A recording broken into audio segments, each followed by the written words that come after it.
Ya, untuk market review atau market news di hari ini saya akan tambahkan ya.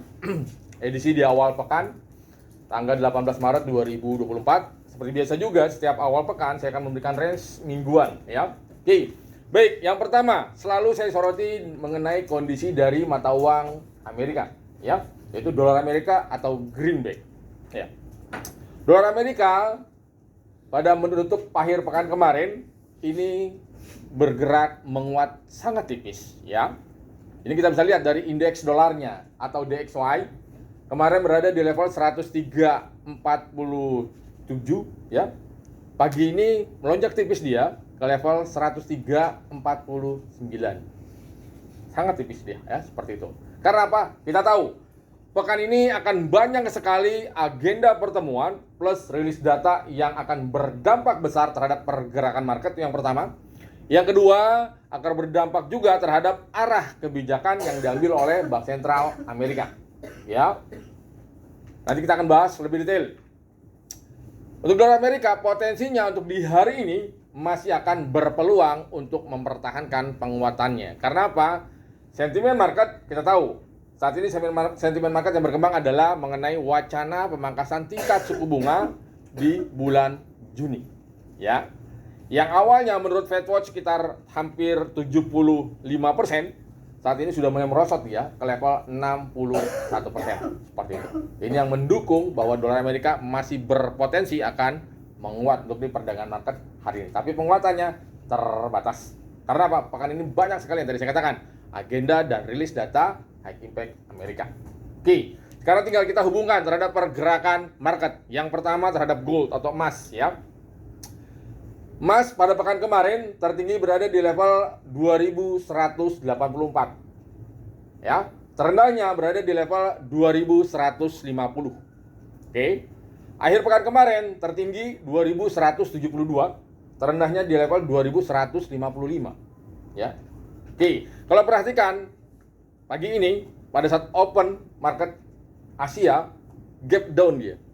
Ya kan? Sekarang sudah menyentuh level terendahnya 2150. Ingat, terendah pekan kemarin berada di situ. Artinya apa, Pak? Artinya secara teknikal, apabila level 2150 berhasil di break, potensi Junam akan semakin besar. Ya, seperti itu. Plus, kita lihat data fundamental mensupport atau tidak mengenai penurunan gold seperti tadi yang saya katakan. Oke. Apabila naik, kita tahu pekan kemarin dan tadi saya katakan 2184, ya. Nah, kalau untuk hari ini saya perkirakan pergerakan market di gold dia hanya akan mencapai level 60 dan 65 paling jauh kalau secara teknikal.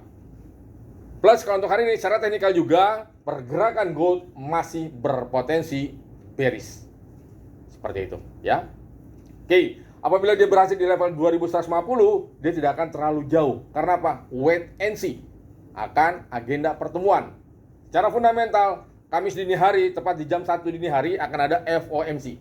Ya, diprediksi Bank Sentral Amerika akan tetap mempertahankan tingkat suku bunga di level 5,25%. Ya, namun bukan itu yang menjadi fokus utama para pelaku pasar. Namun statement atau press conference di mana Powell akan memberikan sinyal apakah pertemuan selanjutnya di Mei dan di Juni akan ada potensi pemangkasan tingkat suku bunga atau tidak. Ya, jadi kalau seandainya pergerakan market setelah press conference dan Powell speak ini akan sangat liar seperti itu ya. Itu kalian bisa jual power closing di pekan ini. Selain itu juga ada data-data yang lainnya ya, seperti di pekan ini juga akan ada agenda pertemuan dari Bank Sentral Inggris yang diprediksi masih akan mempertahankan tingkat suku bunga di level 4,35% ya. Selain itu juga ada rilis data ketenaga kerjaan dari Australia, yaitu unemployment rate dan juga manufacturing index seperti itu untuk di Australia ya. Plus ada juga data inflasi dari Kanada ya. Jadi di pekan ini akan banyak sekali rilis data yang akan berpengaruh terhadap pergerakan market, tapi fokus utamanya yang tadi saya katakan agenda pertemuan FOMC ya. Oke. Potensi yang tadi saya katakan pergerakan gold masih akan coba turun.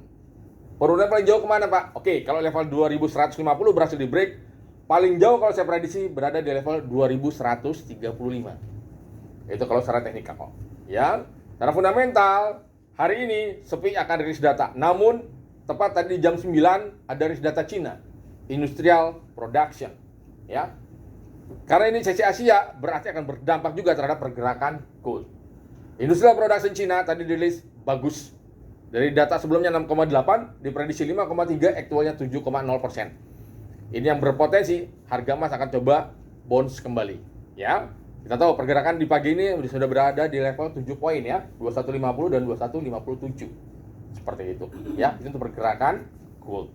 Sekarang kita coba beralih ke minyak. Seperti yang tadi sudah disampaikan oleh teman kalian, minyak sangat bagus, kalian bisa sounding ke calon nasabah kalian. Karena apa?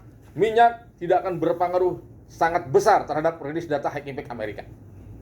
Itu bisa menjadikan safety juga. Berbeda dengan gold, ya. Kalau gold begitu ada rilis data high impact, agenda pertemuan yang seperti Bank Sentral Amerika atau FMC akan berdampak besar terhadap pergerakan gold. Tapi kalau di oil tidak. Tapi oil akan bergerak sangat volatile begitu rilis data crude oil inventory plus meeting OPEC, ya. Oke, untuk di minyak, potensi secara teknikal dia akan coba bergerak melanjutkan kenaikannya. Karena apa? Tadi masalah penyerangan Houthi. Houthi adalah pasukan sayap kanan lah ya, bisa dikatakan semacam kayak yang militan Yaman, namanya adalah Houthi. Ini yang masih menyerang armada yang mengangkut bahan bakar minyak yang menuju ke Israel ataupun yang berbendera Israel. Awalnya seperti itu, tapi saat ini tidak dilihat seperti apakah yang berbendera Israel ataupun yang menuju Israel. Jadi yang melewati itu pasti akan diserang oleh Houthi. Ya, seperti itu. Oke, itu yang pertama. Yang kedua, masalah Cina. Cina sudah mulai menambah permintaannya karena kita tahu Cina merupakan salah satu konsumen terbesar minyak di dunia. Ya, imbas apa? Imbas pemerintahan Cina sudah meluncurkan stimulus untuk merangsang pertumbuhan ekonomi di negara tersebut. Ini yang memicu adanya konsumsi bahan bakar minyak yang akan meningkat. Sedangkan pasokan terbatas. Kenapa terbatas? Hasil OPEC meeting kemarin bahwa Arab Saudi akan kembali melanjutkan pemangkasan pasokannya sebesar 2,1 juta barel per hari. Ya, kita tahu hukum ekonomi yang tadi saya katakan. Jika barang di pasar sedikit atau terbatas sedangkan permintaannya meningkat, maka harga tersebut akan naik seperti itu. Ya. Oke. Untuk levelnya tadi sudah disampaikan oleh teman kalian akan menuju ke level situ tuh, 83. Ya, potensinya. Seperti itu ya. Jadi boleh kalian informasikan mengenai pergerakan dan potensi serta peluang di oil atau di minyak. Ya. Oke. Sekarang kita coba beralih ke forex major rate, euro, pound sterling, Aussie serta yen. Aussie bergerak menguat. Imbas apa yang tadi saya katakan? Rilis data Cina, industrial produksinya bagus, maka Aussie juga akan menguat. Pak, hubungannya apa Pak Cina dengan Australia? Cina merupakan mitra dagangnya Australia. Jadi secara tidak langsung apapun kondisi Cina akan berdampak terhadap pergerakan Aussie. Seperti itu, ya. Tapi ingat, penguatan Aussie diprediksi hanya terbatas. Karena apa? Dolar Amerika masih cukup strong. Oke. Euro dan pound sterling. Euro, ya. Ini ada kabar yang sangat mengejutkan. Karena apa? Ada salah satu petinggi dari negara Spanyol yang memprediksi bahwa pemangkasan tingkat suku bunga Eropa diprediksi akan lebih cepat dibandingkan dengan ekspektasi. Ini yang menekan pergerakan euro. Ya, karena apa? Kita tahu sebelumnya Bank Sentral Eropa diprediksi akan memangkas tingkat suku bunga setelah The Fed. Namun kabar terbaru yang tadi saya katakan dari Yunani akan berpotensi pemangkasan tingkat suku bunga lebih cepat dari ekspektasi sebelumnya. Ini yang semakin menekan pergerakan dari euro. Ya. Berbeda dengan pound sterling atau di Inggris, Bank Sentral Inggris masih eksis untuk mempertahankan tingkat suku bunga lebih lama. Plus pada agenda pertemuan di pekan ini, tepatnya di hari Kamis besok, akan mempertahankan tingkat suku bunga lebih tinggi dan lebih lama. Plus sinyal pemangkasan tingkat suku bunga masih belum berubah. Yaitu apa? Akan tetap memangkas tingkat suku bunga setelah The Fed. Ini yang memicu pound sterling stabil dia dibandingkan dengan euro seperti itu, ya. Oke. Lalu untuk di yen. Yen secara teknikal masih berpotensi akan coba melemah. Karena apa? Pada pekan kemarin pertemuan Bank Sentral Jepang belum memberikan clue yang secara signifikan, belum jelas maksudnya. Tapi di pekan ini akan ada banyak rilis data, tepatnya di esok hari. Rilis data Jepang, ya. Diprediksi akan positif untuk Jepang.